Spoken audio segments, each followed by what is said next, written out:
जाता रूता जा। ये और मेरे बड़े भैया उमा शंकर भैया के भाई और हमारे बड़े भाई रमेश भैया अगर कहीं भी हो तो इधर आइए।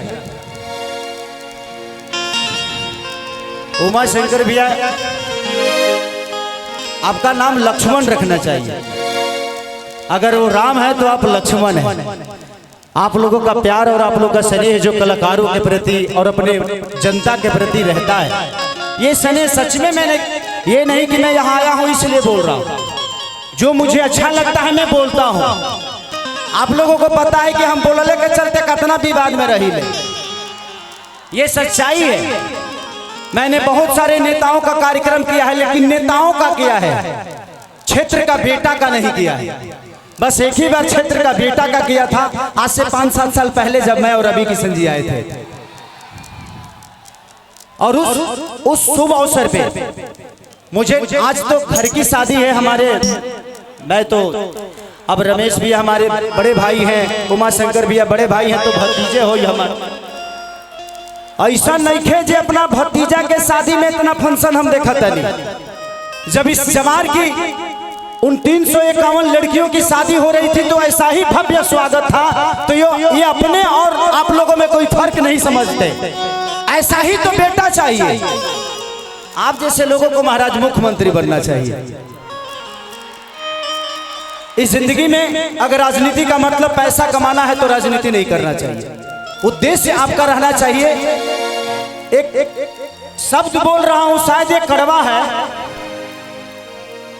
पैसा यहाँ जो कमाओगे यही खर्चा होगा, वहां खर्चा करने के लिए उपकार करना पड़ता है। और आप दोनों भाई यहाँ जो कमाए तो कमाए, लेकिन वहां के लिए आप लोग पैसा जमा कर रहे हैं, ये सबसे बड़ी बात है। वहां क्या खर्चा होगा उसके लिए काम करिए।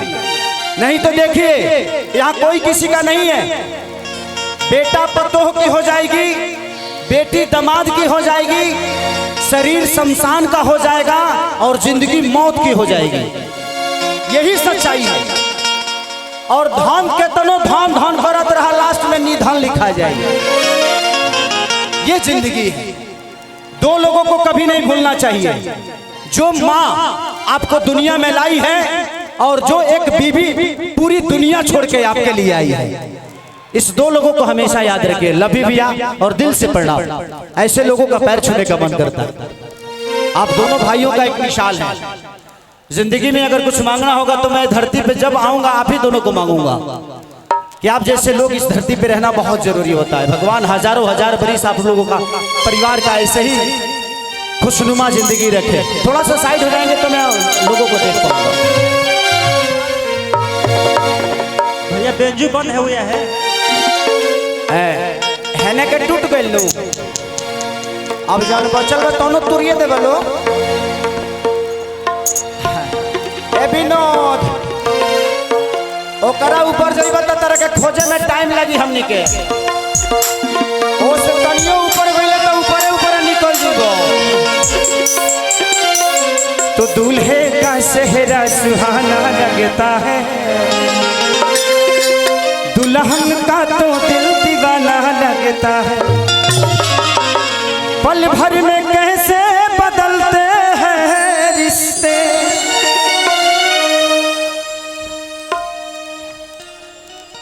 क्या हुआ?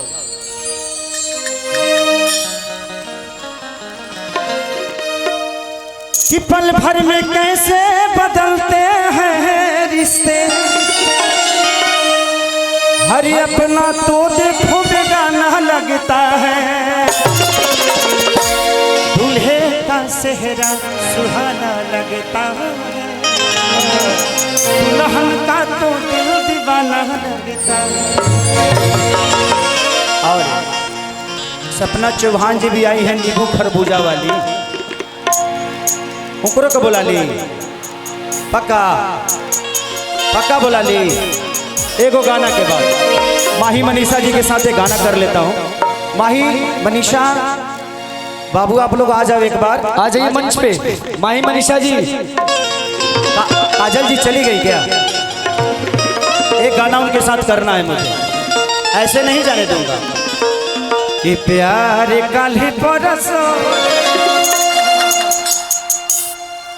कि एगो बात बताइए तो बताए देबुका अल्लाह बनी से नूरा लगावे देबुका कि से नूरा लगावल मजाक न होला उड़े खातिए बबुआ पाख न होला तो दिल जहाँ लागे दिमाग न लागे पूछ लेनिए से कि खराब ना लगे कि अपना बाजारा में हमारा के आवे देबुका एगो बात बताई तो बतावे देबुका अल्लाह बनी से नूरा लगा। काजल जी को एक गाना के लिए रोकिएगा, वो मेरे दिल के करीब का गाना है, उनके साथ करना है। कि प्यारे नहीं खेल लिखल अरे हाथ के लकीर में नहीं खुद तकदीर में कि घाम लगता जे राजा घाम लगता लेके आई इसी जिला का आप लोग का प्यारा भाई किशन जी का ये लिखा हुआ गाना आप लोगों ने मेरा सुना होगा। और उन्होंने एक और गाना लिखा था, हमारे सनी बाबा के भाई हैं, जो सनी बाबा आप सबके जिला के कलाकार हैं, उन्हीं के भाई हैं किशन जी। उन्होंने गाना मेरे लिए एक लिखा था, अरे कि जहां पिया जवानी हमर जराई रे गइलाना। कितने लोगों ने गाना सुना, एक बार हाथ उठाइए तो। बाप तारा लोग है सुनबो, भजन ना सुनबो। यूट्यूब वाला भाई लोग कहता कि ना खाली अश्लीलता होता, तो भजन में मनोरंजन ना होला। I am Khesari Lal Yadav, I am not Dhirendra Shastri. हम धीरेन्द्र शास्त्री बाबा तो नहीं है, बागेश्वर धाम तो है नहीं कि मंच पे आके हम प्रवचन करेंगे, उनका जौन अलग है। 3 तारीख को खेसारी लाल यादव वहां भी जा रहा है, हमारा कार्यक्रम 3 तारीख के बाबा के धाम पर, तो आप लोग भी आइएगा। टिकट हम करा देंगे, चाहे टिकट तू लो अपने से करा लिया, मोदी पैसा दे दे। हाँ चला देना, कितना लोग हम ना तू अपना से टिकट करा के चले, ये पैसा हम दे दे, ठीक बा। नाहियो देव तो कोनो कार्यक्रम में तर लोग के नाम धो दे तो पुरस्कार में हो जाएगी। आओ कि चढ़ल जवानी जोर भइल बा, ए राजा देह कमजोर भइल बा,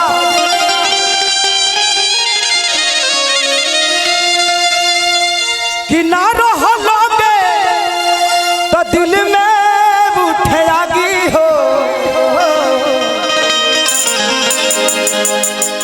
काहे तार सावतार बलिया के बागी हो।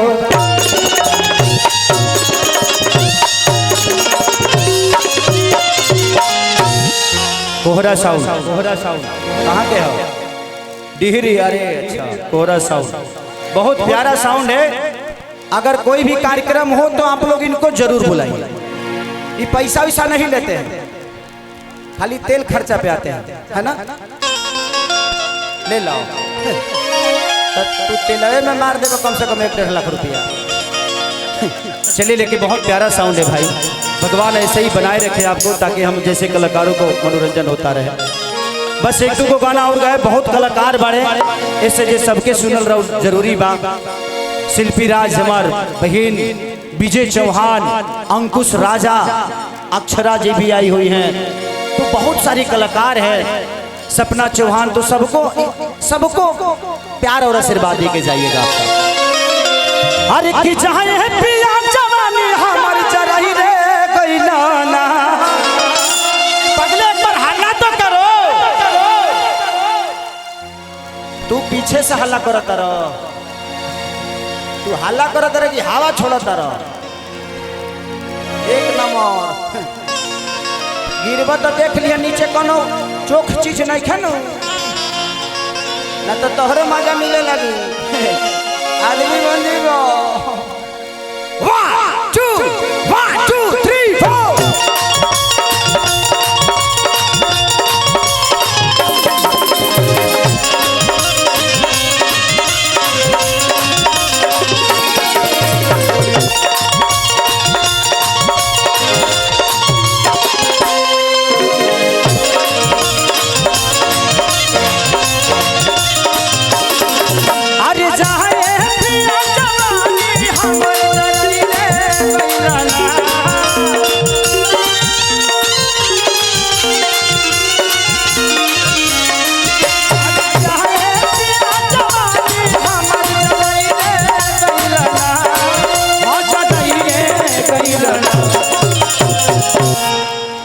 तो माही मनी सवाकार।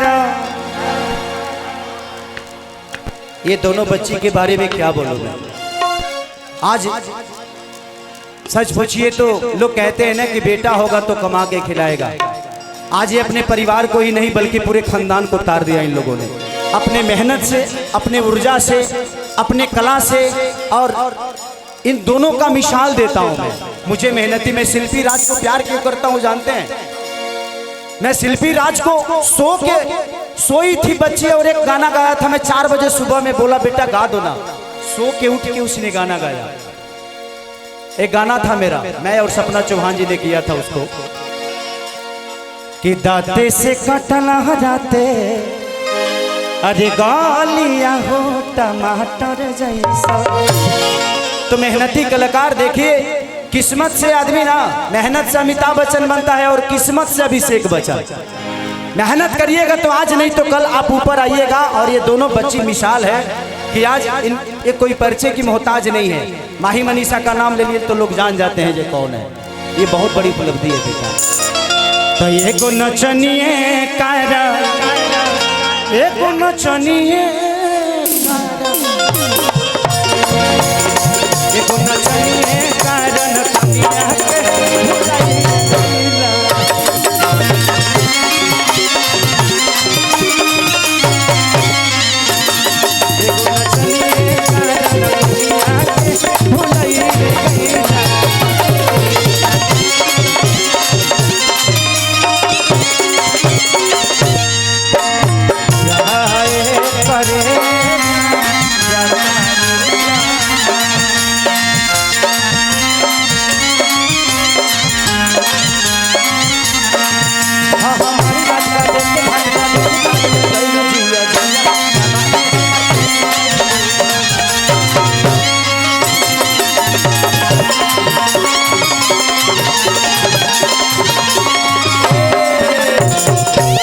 ये भूला गइल बा। तबके लगता जब के नीचे से निकलल बा। अब बताइए अबके के लड़का भूला गई। अबके 6 घंटा पहले ही पैदा भइल हुई। अब एकरा मुड़ी में तेल लगले बा। तो काहे ना अंदर में रहला हो? कोनो दिक्कत रहला? गरमी ले सले रहला तारा, बाहर आई जरूरी रहला। आ यही बार आई जरूरी रहला, हतना भीड़ में आई बड़ो। एकरा वही में भूला जाए के चाहिए। बाबू चिंता मत कर, तोर बाबू एगो औरी घींचे गइल होई हैं। ते औरी 2 घंटा ने रह गई तो एगो घिंचा जाई। अरे राम हो राम। ओकरा बाद तारा दूध जबरदस्ती छोड़े के पड़ी ना तो तोर माई छोड़वा दी कि अब ते मत धर, तोर बाबू धरे लगले। कौन बात ना भाई, जिसका फिल्म है रिलीज करके ऐसे मत छोड़िए आप लोग। फिल्म को ध्यान दीजिए, पोस्टर इधर उधर घूम रहा है प्लीज। जहाँ है इसकी मम्मी चाहे मौसी चाहे जे भी होखे, है लड़का इतना आदिवासी खानी लागत हो। झारखंड से आइल बका पापा गिले कर। हाँ तू ही हुआ, तू ही पापा हुए को। तू पापा कर चाचा लागता रहो। भैया हाँ प्लीज आपसे रिक्वेस्ट कर रहा हूँ, उधर से कुछ मत फेंकिए आप लोग प्लीज। अरे आप भाई हैं। आपको फेंकना ही है तो मोहब्बत फेंको पगले, ईटा ढेला मत फेंको। हाँ जहाँ चढ़े के बाद चढ़े जा लो। कोनो ऐसा पेड़ बाकी ना रहे के चाहिए।